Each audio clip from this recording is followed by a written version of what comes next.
Bonjour à tous. Aujourd'hui, nous allons faire la suite du cours d'il y a 3 semaines.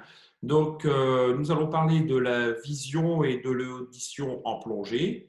Comme vous pouvez voir, un petit récapitulatif en premier. Voici ce qui se passe sous l'eau.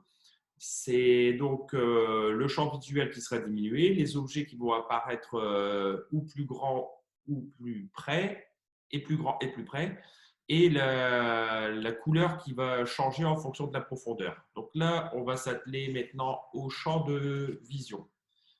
Donc, comme vous pouvez le voir, la jupe du masque empêche de voir ce qui se passe sur les côtés, au-dessus et en dessous. Donc, pour pallier à ça, il va falloir bien tourner la tête dans tous les sens, étant donné que le champ visuel est assez fortement diminué avec notre masque. Ensuite, nous allons voir ce qui se passe au niveau des objets. Donc, le fait que le rayon lumineux passe de l'eau à l'air au niveau du masque, il va y avoir un effet de grossissement. Vous voyez ici, le poisson paraît plus gros et paraît beaucoup plus près que la distance réelle. Donc, pensez pas que vous allez voir une énorme perche ici en carrière. La perche reste quand même de taille restreinte.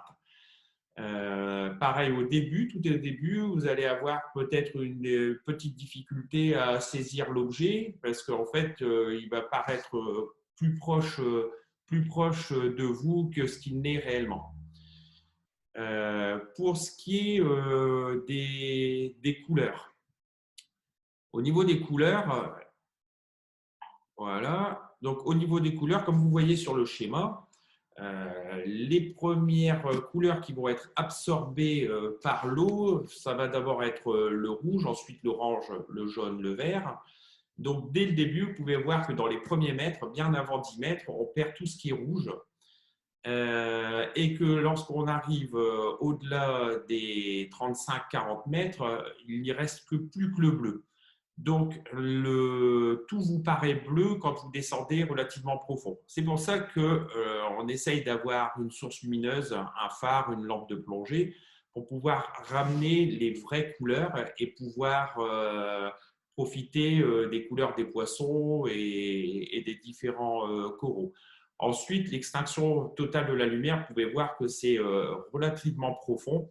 Pour être vraiment dans le noir en mer, il faut atteindre à peu près les 400 mètres. Voilà ce qui se passe quand vous allez plonger dans nos milieux naturels. Ce qu'il faut aussi savoir, c'est qu'avec la lampe de plongée, il y a un phénomène euh, qui va se faire autour du faisceau lumineux. Quand le faisceau lumineux de votre lampe va rencontrer les petites particules, vous allez avoir une sorte de halo. Donc ça, à savoir que quand vous plongez dans des milieux un petit peu chargés, il se crée une sorte de halo autour de votre phare et ça fait un petit peu comme si vous éclairiez dans une nappe de brouillard. Voilà pour aujourd'hui. Maintenant, on va passer sur l'audition, sur le prochain chapitre.